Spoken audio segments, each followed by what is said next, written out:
नमस्कार विद्यार्थी व पालक मित्रांनो, करिअर मेकिंग गार्डन्स यूट्यूब चॅनलमध्ये आपल्या सर्व विद्यार्थी आणि पालकांचे हार्दिक स्वागत करताना आज नोटीस नंबर 24 नीट यूजी 2024 सीईटी सेल महाराष्ट्र राज्य स्टेट काउन्सिलिंग प्रोसेसमधील ग्रुप बी BAMS BUMS आणि BHMS साठीच्या नवीन रजिस्ट्रेशनसाठीचे एक नोटिफिकेशन आलेलं आहे आणि हे सीईटी सेलच्या वेबसाईटवरती आत्ताच पब्लिश झालेलं आहे।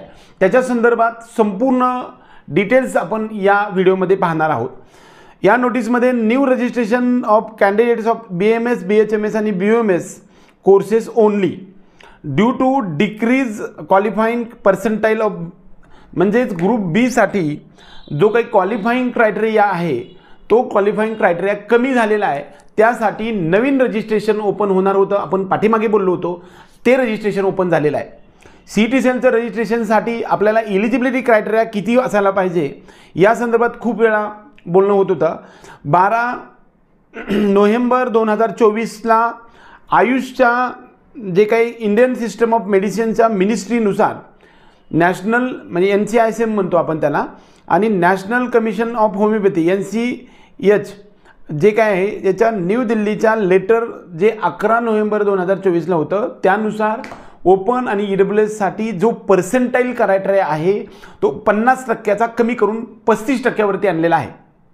आणि जो एलिजिबिलिटी क्रायटेरिया किंवा त्याला क्वालिफाइंग क्रायटेरिया आपण म्हणतो, जो SC ST आणि OBC SBC NT 1 2 3 आणि VJ इतर सर्व कॅटेगरी SC ST, त्याचबरोबर जे ओपन आणि EWS सोडून बाकीच्या सर्व कॅटेगरी त्याच्यामध्ये SC BC सुद्धा त्यांना एलिजिबिलिटी क्रायटेरिया हा जो आहे तो 40% म्हणजे 40% वरून 15% कमी केलेला आहे, म्हणजे 25% केलेला आहे।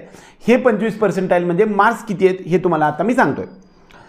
पहिली गोष्ट, जनरल आणि EWS साठी जो क्रायटेरिया जो आहे तो 35% म्हणजे 112 मार्क्स असले पाहिजे। त्याच्यापेक्षा कमी मार्क्स असतील आणि EWS आणि ओपनचा कॅटेगरीचा विद्यार्थी असेल तर त्याला फॉर्म भरता येणार नाही। त्याचबरोबर इतर सर्व कॅटेगरी म्हणजे ओपन आणि EWS सोडून सर्व कॅटेगरीसाठी मात्र 25% आहे आणि ते जे मार्क्स आहेत तो 87 किंवा 87 एवढे मार्क्स आपल्याला आहेत। या सर्व त्याचबरोबर PWD साठी सुद्धा म्हणजे जो काही पर्सेंटाइल आहे तो 99 हा पर्सेंटाइल आलेला आहे। 99 मार्क्स असले तरी चालेल। त्याच्यासाठी नवीन रजिस्ट्रेशन सुद्धा सुरू झालेलं आहे। Online registration and payment of fees through online payment gateway only group B courses, म्हणजे BAMS BUMS आणि BHMSच्या ग्रुप बी मधील रजिस्ट्रेशन करण्यासाठी जी वेबसाईट आपल्याला आहे ती www.mahacet.org या वेबसाईटवरती आपल्याला रजिस्ट्रेशन करण्याची मुदत ही 19 नोव्हेंबर 2024 पासून ते 21 नोव्हेंबर 2024च्या संध्याकाळी 11:59 पर्यंत रजिस्ट्रेशन करता येणार आहे।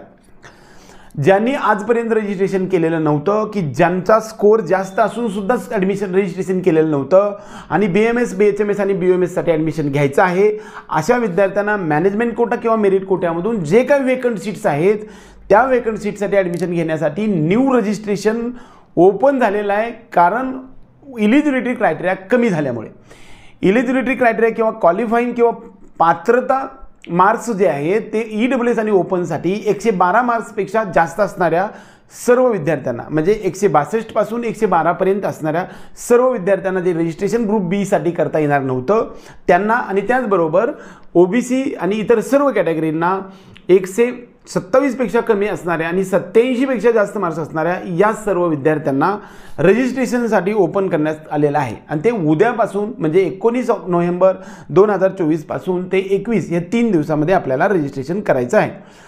Publication of combined merit list of registered candidates including newly registered 22 तारखेला दिवसभरामध्ये आपल्याला नवीन रजिस्ट्रेशन केलेल्या विद्यार्थ्यांची त्याचबरोबर पाठीमागे एलिजिबल असणाऱ्या विद्यार्थ्यांची एक कंबाइंड लिस्ट येईल आता त्याच्यामध्ये इलिजिबल कोण असतील? ज्यांनी पाठीमागे रजिस्ट्रेशन केलेलं होतं परंतु शेवटच्या राऊंडपर्यंत कुठल्याही ठिकाणी ॲडमिशन झालं नाही आणि राऊंड 3 आणि स्ट्रे वेकन्सी राऊंड 1 आणि 2 ह्याच्या MBBS BDSमध्ये असेल किंवा BMS BUMS BHMSमध्ये असेल, यांना कुठलंही कॉलेज अलॉट झालेलं नव्हते, अशा विद्यार्थ्यांची इलिजिबल कॅन्डिडेट्सच्या सर्व जुनी लिस्ट आणि आत्ता नवीन रजिस्टर्ड केलेल्या क्वालिफाईंग क्रायटेरिया कमी झाल्यानंतर जो काही विद्यार्थ्यांची लिस्ट आहे रजिस्ट्रेशन करणाऱ्यांची म्हणजे फॉर्म भरणाऱ्यांची, या सर्वांची कॉमन लिस्ट आपल्याला 22 नोव्हेंबरला येणार आहे. त्यानंतर सीट मॅट्रिक्ससुद्धा 22 तारखेलाच येईल. सीट मॅट्रिक्स म्हणजे काय मी सांगितलं तुम्हाला की कोणताही राऊंड डिक्लेअर व्हायच्या अगोदर तुम्हाला किती विद्यार्थ्यांसाठी म्हणजे कोणत्या कॉलेजमध्ये किती सीट्स कॅटेगरी वाईज आहेत हे आपल्याला समजलं जातं. त्यात BMS BUMS आणि BHMS ह्या ग्रुप बी मधील सर्व महाराष्ट्रातील कॉलेजेसमधील IQचे आणि कॅटेगरी वाईज सीट्स आपल्याला मॅट्रिक्स आपल्याला 22 नोव्हेंबरला येणार आहे. त्यानंतर जे प्रेफरन्स फॉर्म भरायचं आहे म्हणजे तुम्हाला चॉईस फिलिंग मात्र 23, 24 आणि 25च्या संध्याकाळी 12 वाजेपर्यंत भरायचं आहे. त्यानंतर डिक्लेरेशन ऑफ सिलेक्शन लिस्ट जे आहे ते 26 तारखेला होणार आहे. म्हणजे 25 तारखेपर्यंत तुम्हाला फॉर्म भरायचा. 23, 24, 25ला आपल्याला चॉईस फिलिंग किंवा ऑप्शन फॉर्म फिलिंग किंवा ऑप्शन एंट्री करायचे. 26 तारखेला रिझल्ट लागेल आणि प्रत्यक्ष joining, original documents and requisite फीजचा DD किंवा चेक घेऊन आपल्याला फीस घेऊन जायचं आहे.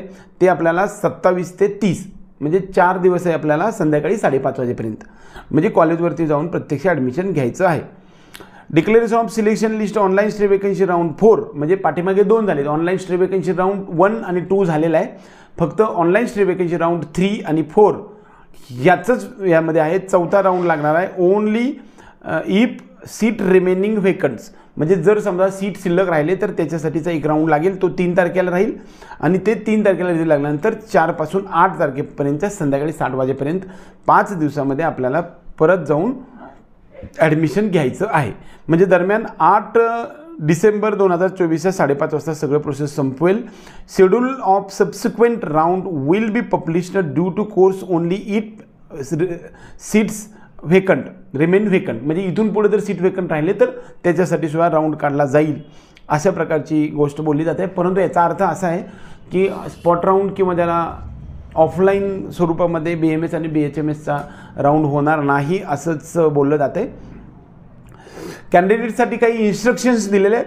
त्यामध्ये eligible criteria and qualifying exam HSC म्हणजे 12वीचे जे परीक्षेचे मार्क्स आहेत ते जे PCBचे मार्क्स जे आहेत ते मात्र इन्फॉर्मेशन ब्रोशरनुसार आहेत.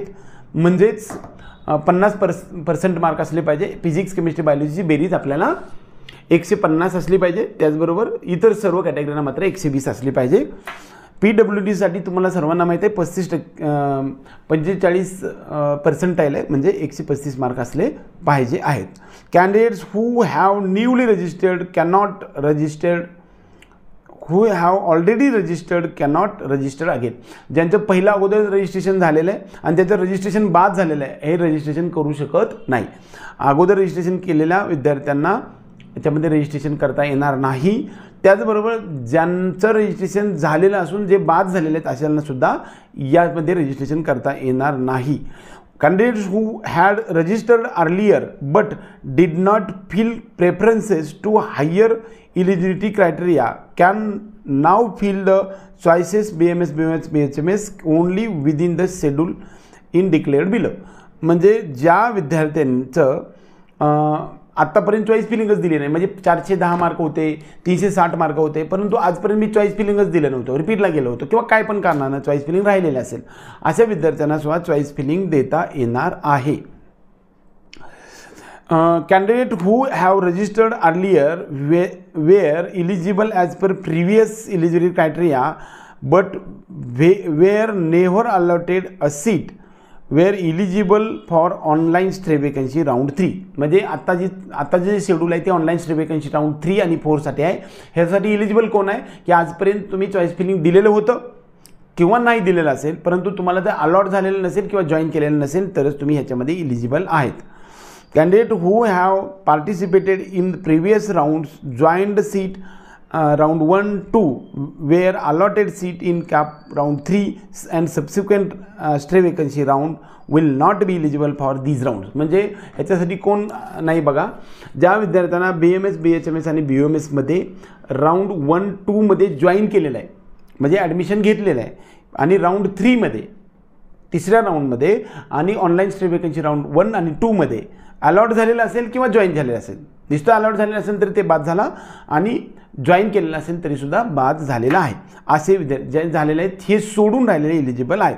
Candidate registered during the period this period and those who are eligible to participate in this round should note they will be considered only remaining vacant seats available seats after the online stay vacancy round 2 as per merit.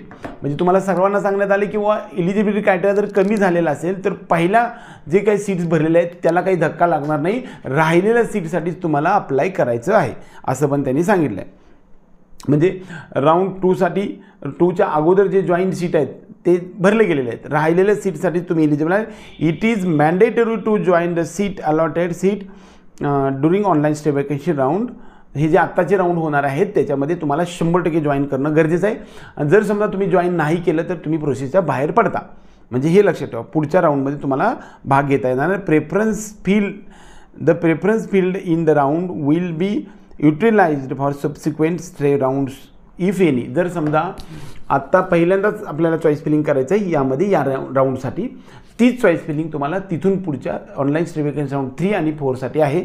आणि कदाचित जर 5चा एखादा round झाला तर त्यासाठी सुद्धा तीच गृहीत धरलं जाईल, पुन्हा तुम्हाला चॉईस फिलिंगसाठी संधी देणार नाही अशा प्रकारचं बोललं गेलेलं आहे. एकंदरीत CET सेलचं नीट UG 2024च्या नोटीस नंबर 24च्या संदर्भामध्ये जी गोष्ट आपल्यासमोर मांडण्याचा आपण जो प्रयत्न केला आहे तो नॉट एलिजिबल विद्यार्थी जे होते की ज्यांना आता 112पेक्षा मार्क्स जास्त आहेत आणि इतर कॅटेगरीतल्या सर्व विद्यार्थ्यांना रजिस्ट्रेशन करण्याची मुदत उद्यापासून सुरू झालेली आहे. असे सर्व विद्यार्थी ज्यांचं रजिस्ट्रेशन करायचं असे विद्यार्थी आपल्या पेड काउन्सिलिंग प्रोग्राममध्ये येऊ शकतात.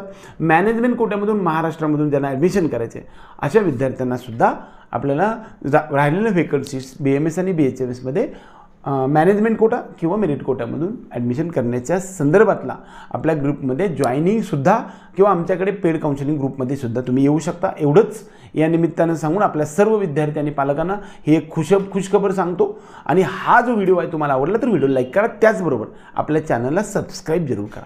एवढंच या निमित्ताने. जय हिंद, जय महाराष्ट्र.